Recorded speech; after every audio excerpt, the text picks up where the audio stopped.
안녕하세요. 드래곤 토질 교수입니다. 오늘은 모래의 전단 강도에 미치는 영향 인자에 대해서 말씀드리겠습니다. 모래 전단 강도가 있을 텐데요. 모래의 전단 강도에 미치는 영향 인자요. 자, 첫 번째로 이 흙에 모래하고 점토가 있죠. 점토가 있는데 이 전단 강도, 점토의 전단 강도에 또 미치는 영향인자가 또 있을 겁니다. 이게 이제 시험에도 많이 나오고 하기 때문에 여러분들께서 잘 숙지를 하고 계셔야 될 것 같아요. 그래서 흙의 전단 강도, 모래만 있지는 않고 또 점토만 있지는 않죠. 그래서 이렇게 복합적으로 흙에 이제 어떤 전단 강도가 있을 겁니다. 그러면 이게 타우는 C 플러스 시그마 탄젠트 파이로 나타내는 이러한 공식으로 되어 있을 겁니다. 그래서 요게 이제 전단 강도고, 점토 같은 경우는 이렇게 이제 점착력, 점착 강도가 있을 겁니다. 점착력, 점착 강도. 그래서 점착 강도가 있을 거고, 요게 이제 시그마 V라고 보시면 되겠죠. 연직 유용력. 그리고 요 파이는 이제 전단 저항각, 내부 마찰각 이렇게 아시면 되겠습니다. 이렇게 이제 되어 있는데요. 결국 모래 같은 경우는 어떤 게 가장 중요합니까? 모래 같은 경우는 여기서 보면은 요 C 값이 없죠. C 값이 없고 파이 값인 전단 저항각을 주로 이 전단 저항각이 전단 강도에 영향을 미치는 인자가 되겠는데요. 그래서 그런 것들이 이제 어떤 것들이 있는지를 아시는 그러한 시간이 되겠습니다. 그리고 이제 점토 같은 경우는 요 C 값이 존재를 하게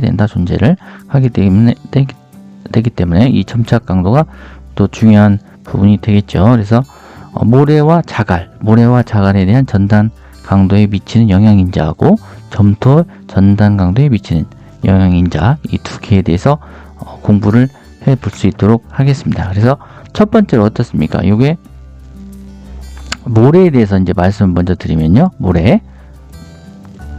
자, 모래입니다. 모래. 모래의 전단 강도에 영향을 미치는 인자가 어떤 것들이 있느냐? 자, 그러면 상대 밀도 있겠죠. 그 다음에 입자의 형상, 입도, 뭐 이런 것들도 있을 거고요. 형상. 물이 있을 겁니다. 물이 있을 거고, 입자의 또 크기가 또 있을 거고, 입자 크기, 구속압, confined pressure, 구속압력이 있을 거고, 그 다음에 중간 중력이 있다. 키워드는 이제 이겁니다. 이거를 써줘야지 이 모래의 전단 강도에 미치는 영향 인자를 알고 있다라고 이제 보시면 되겠고요. 그래서 이제 이 상대 밀도, relative density가 n 값하고 어떤 상관관계에 있느냐.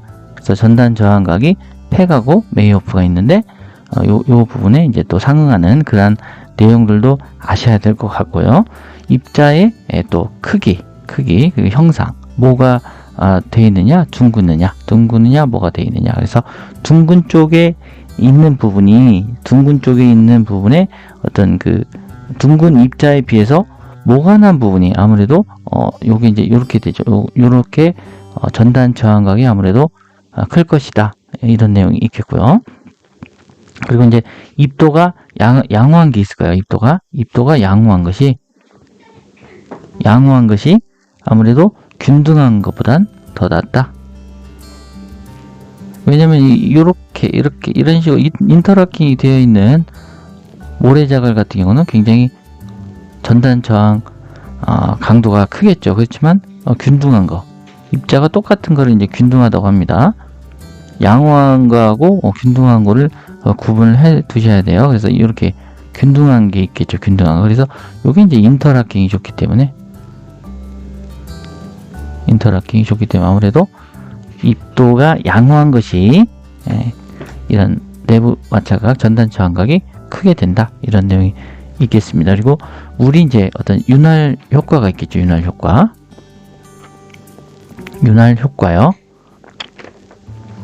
효과.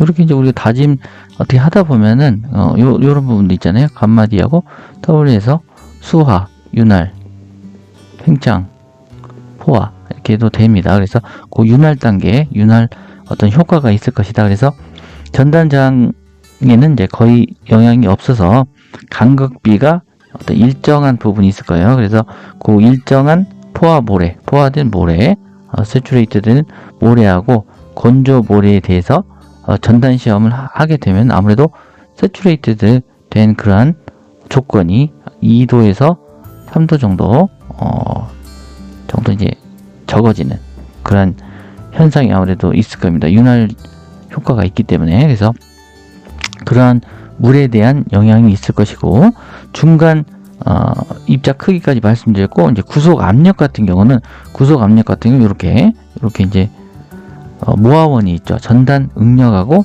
수직 응력이 있다고 한다면 이 부분에 있어서 어떤 것들이 이제 모아원을 이렇게 쭉 나타낼 겁니다. 이렇게 모아원을 이렇게 이런 식으로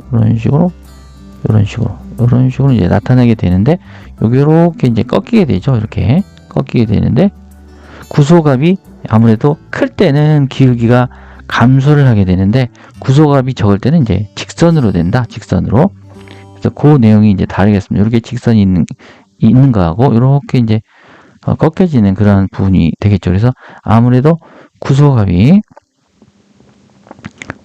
이제 클 때하고 이게 이제 작을 때가 있겠죠. 그래서 직선으로 되느냐, 직선으로 됐다가 이제 이렇게 꺾여지는 그런 상태로 되는 그런 부분에 이제 구속압이 관계를 하게 된다. 그래서 입자 크기, 물, 입자 형상, 상대 밀도, relative density. 그래서 0.2느냐, 0.2에서 0.4에 있느냐, 0.4에서 0.6이 있느냐, 0.6에서 0.8이 있느냐, 그래서 0.8 또 이상이 있느냐, 이렇게 이런 부분이 있을 겁니다. 그래서 이상이란 표현이 이제 이렇게 돼야 되겠죠. 이렇게 이상이 되는 거. 그리고 요거는 이제 0.2보다 작은 부분 이렇게 해당이 될 겁니다. 그래서 요게 이제 0에서 4 매우 늦은 상태, 4에서 얼마입니까? 10 늦은 상태, 10에서 30은 보통 조밀이겠죠. 그리고 30에서 50인 N치가 조밀한 상태, 50 이상이면 이제 50 이상이기 때문에 매우 조밀한 상태. 이렇게 그래서 relative density, 상대 밀도가 이제 전단 저항각, 물의 전단 강도에 영향을 미치는 요소가 되겠고요. 마지막으로 이제 중간 주응력이죠. 중간 주응력. 그래서 중간 주응력을 고려해서 어떤 평면 변형 전단 시험을 할 때 시험한 이 파이 값이 있거든요. 파이 값. 구속 조건 차이로 인해서 표준 압축 시험에 대해서 구한 파이 값보다 아무래도 표준적인 그러한 부분보다도 평면 변형 전단 시험을 한 파이 값이 더 크게 될 것이다 라는 내용이 되겠죠. 그래서 이렇게 이제 상대 밀도가 있을 거고요.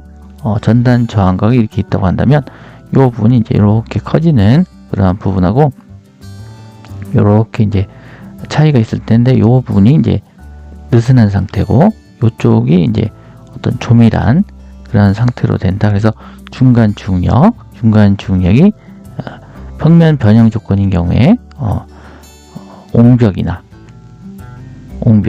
그다음에 줄기초, 이때 이제 계산할 때 전단 시험값을 1.1배를 주는 그런 것을 사용하게 되는 거죠. 그래서 중간 중력이 모래의 전단 강도에 미치는 영향 인자들입니다. 그래서 하나, 둘, 셋, 넷, 다섯, 6개 요거를 상기를 하시면서 아무래도 시험에 준비를 하시면 좋은 결과를 가질 수 있을 거라고 생각이 듭니다.